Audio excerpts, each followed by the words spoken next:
Hello दोस्तों आज हम बात करेंगे फायर सेफ्टी के बारे में। जब भी आप किसी कंपनी में काम करते हैं या फिर कोई ऐसी मॉल में काम करते हैं या फिर कोई ऐसी जगह काम करते हैं जहाँ पे क्राउड एरिया हो, अगर वहां पे फायर लगने की क्या क्या क्षमता होती है और हम फायर जब भी कोई फायर होती है तो उसको हम कैसे एक डिस्कवर कर सके, उसको कैसे हैंडल कर सके, ये आपको पता होना चाहिए। जो कोई भी इमरजेंसी के टाइम में हमको क्या करना चाहिए, जिसमें से हम क्या इसेंशियल स्टेप होगा जो हम फॉलो करेंगे तो फायर हम मिनिमाइज कर सकते हैं। तो जिसमें हम जानेंगे वायरस सिस्टम से, जिसका 4 एसेंशियल स्टेप होता है। फर्स्ट क्या होता है, arm is rescue anyone in immediate danger of the, यानी कि जब भी कोई फायर होती है तो उस फायर के अंदर जो भी पर्सन फंसे होते हैं या फिर उसमें कोई ऐसा पर्सन होता है जो उसके अंदर काम कर रहा होता है और वो इंजर्ड हो जाता है या फिर कोई ऐसे उसको परेशानी हो जाती है या फिर खुद वो बाहर नहीं निकलने वाला होता है, कोई भी पर्सन वहां होता है, कोई भी रिप्रेजेंटेटिव पर्सन होता है, तो उसका काम यही होता है उसको रेस्क्यू करे, उसको फौरन उसमें से इमीडिएट निकाले, उसके बाद से जो प्रोसेस है वो अपना पूरा करे। उसके बाद ए से हमारा क्या होता है, अलार्म सिस्टम।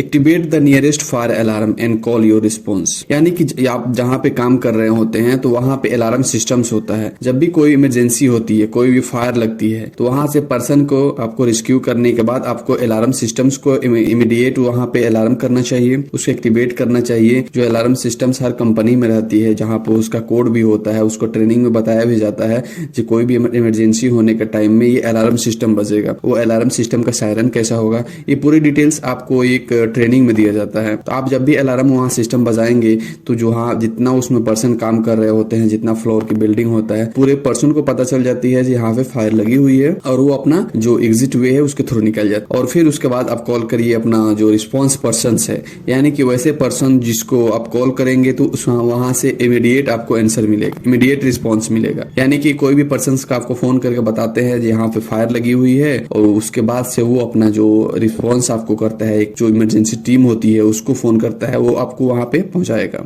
उसके बाद हमारा सी से क्या होता है, कंटेन, रोकना, यानी कि जहां भी फायर लगी हुई है उसको रोकना, फायर को। The fire by closing all the doors in the fire area, यानी कि अगर आपको 4th फ्लोर 5th फ्लोर कोई बिल्डिंग, आप बिल्डिंग में काम कर रहे हैं, वहां पे किसी फ्लोर पे आग लगी हुई है या फिर किसी रूम में आग लगी हुई है, तो उस टाइम आपको क्या करना है, जब भी आप देख रहे हैं आग ज्यादा भड़कने वाली है या फिर आग फैलने वाली है, तो जो उसमें एग्जिट होता है फिर उसमें डोर होता है, उसको आप जब बंद करेंगे तो वहां फायर उसमें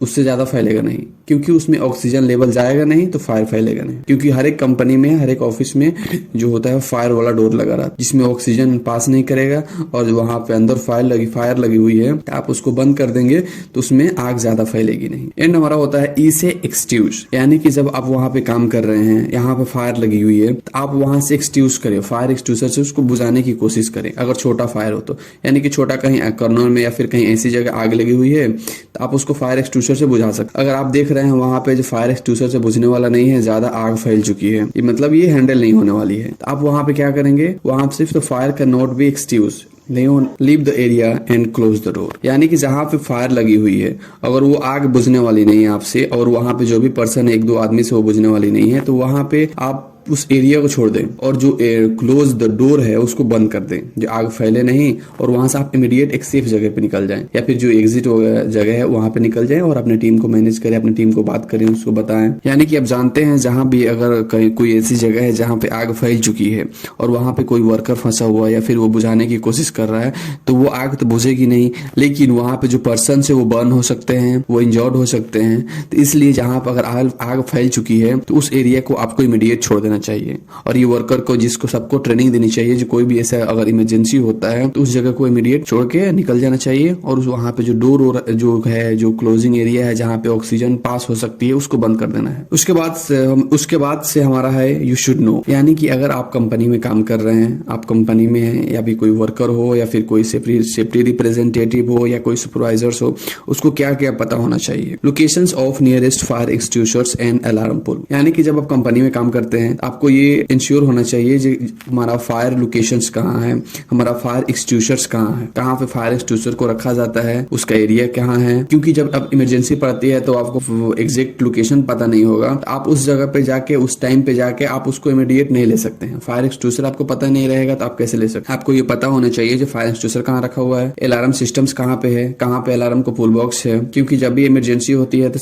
जहाँ जितना लोग वहां पे रहते हैं वो पैनिक हो जाते हैं। एक पैनिक टाइम तो वहाँ पे दिमाग दिमाग नहीं काम करता है और आपको पता नहीं रहेगा तो आपको तो 100% आपको ये पता नहीं है जो अलार्म सिस्टम्स कहाँ है, एक्सट्यूसर कहाँ रखा हुआ है, तो आप वहां पे अपना जो रिस्पॉन्स है वो नहीं कर सकते। उसके बाद से हमारा क्या है, तो location of fire, room number, building, ये सब हमको पता होनी चाहिए। All fire exist in your work area, आप जहाँ पे काम कर रहे हैं तो वहां पे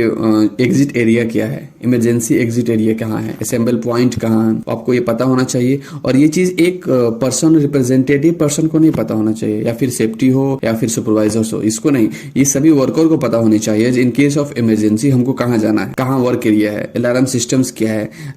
इमरजेंसी में या फिर फायर में अलार्म के सिस्टम्स का जो सायरन होता है वो कैसा बजेगा, ये सब आपको पता होगा तो आप एक कोई भी इमरजेंसी होती है आप मैनेज कर पाएंगे। ये प्रॉपर वर्कर लोग की भी ट्रेनिंग होनी चाहिए, जो कोई भी इमरजेंसी होती है तो हमको किस रास्ते से निकलना है और कहाँ जाके इकट्ठा होना है, क्योंकि बहुत सारे लोग होते हैं, कोई इधर भागेंगे कोई इधर भागेंगे और हमारा जो इमरजेंसी टीम होती है उसको फाइंड करने लगेंगे। जितना आदमी वर्कर अंदर काम कर रहा था और ओनली 5-10 इतना पर्सन बाहर निकले हैं और सब क्या है अंदर फंसे हुए हैं, तो उस टाइम अगर कोई पर्सन दूसरे रास्ते से निकल जाता है तो इसलिए आपको प्रॉपर वहां पे आपको एग्जैक्ट बताना चाहिए इन केस ऑफ इमरजेंसी आपको ऐसे निकलना है, आपको क्या करना है क्या नहीं करना है, ये प्रॉपर पता होना चाहिए सभी वर्कर को और स्टाफ। दोस्तों ये तो था हमारा फायर होगा तो हम क्या करेंगे, लेकिन इन केस ऑफ फायर होता है हमको वहां पे प्रॉपरली ऑपरेट कैसे करेंगे फायर एक्सटिंग्विशर, हमको ये पता होना चाहिए। फायर हो रहा है तो हमको ये है पता है ये करेंगे ना, ये चीज फॉलो करेंगे, यहाँ पे रेस्क्यू करेंगे, अलार्म करेंगे। लेकिन अगर फायर एक्सटिंग्विशर भी करना है तो उसको एक प्रॉपर सबको पता होनी चाहिए कि कैसे हम फायर एक्सटिंग्विशर करेंगे, उसको हम जानेंगे बाईपास सिस्टम से। पी मींस क्या होता है, पुल द पिन या फिर रिलीज ए लॉक लैच या फिर प्रेस अ पंक्चर लीवर। जो फायर एक्सटिंग्विशर होता है उसको पुल द पिन, इसको पुल को खींचना है या फिर उसको रिलीज करना है लॉक को, या फिर कोई पंक्चर सिस्टम्स वाला होता है उसको पंक्चर करके उसको लीवर पे क्या करना है उसको प्रेस करना है। उसके बाद ए से क्या आता है, am the extinguisher eight the base of the fire, यानी कि जो भी है आपका वहां पे काम कर रहे हैं आप, तो वहां यानी कि जो आग वहां पे लगी हुई है तो आप आग क्या होती है ऊपर की तरफ भड़की हुई रहती है, ऊपर की तरफ लंबा आग रहता है, फिर ऐसा रहता है जो चारों तरफ फैला हुआ है। तो हमको फायर एक्सटिंग्विशर जब यूज करेंगे तो कुछ सेकंड के लिए उसमें आपको जो लिक्विड होता है, गैसेस होती है, कुछ सेकंड के लिए होता है, कुछ सेकंड में वो खत्म हो जाता है। अगर हम ऊपर की तरफ मार देते हैं या फिर हमको प्रॉपर पता नहीं है वो किस तरफ मारना है तो जल्दी खत्म हो जाएगा एक्सटिंग्विशर, और दूसरे एक्सटिंग्विशर लाने तक वहां पे और आग फैल चुकी होगी। तो आपको ये पता होनी चाहिए जो भी आग लगी होती है उसको बेस में, यानी कि उसको नीचे जड़ में जहां पे आग लगी हुई होती है तो वहां पे आपको एक्सटिंग्विशर को जो पाइप है, होस पाइप है, वहां पे करना है और वहां पे फायर करना है, आपको एक्सटिंग्विशर करना है। जब आप लास्ट बेस में एक्सटिंग्विशर करेंगे तो आग बुझेगी, आपको ऊपर की तरफ एक्सटिंग्विशर नहीं करना है। एंड एस से हमारा क्या होता है, excuse the handle of the fire extinguisher, उसको आप दबाएं, द फाइल ऑफ जो हैंडल है फायर एक्सटिंग्विशर का उसको एक्सक्यूज करें। एंड हमारा एस क्या होता है, sweep from side to side at the base of the fire flame, यानी कि जब आग लगी हुई है तो जहां पे आप फायर एक्सटिंग्विश कर रहे हैं तो ये नहीं आपको ओनली जड़ में मारना है, आपको उसको साइड में फायर एक्सटिंग्विशर को घुमाते रहना है। स्वीप साइड टू साइड जब आप करेंगे तो वहां पे आग को बुझेगी, आग बढ़ेगी नहीं। तो दोस्तों ये था हमारा फायर का टॉपिक जो हम एक अच्छे वे में पास सिस्टम से, रेस सिस्टम से जाने हैं। दोस्तों आपको अगर वीडियो अच्छा लगा होगा तो लाइक सब्सक्राइब कर दें और चैनल को सपोर्ट करें। Thank you.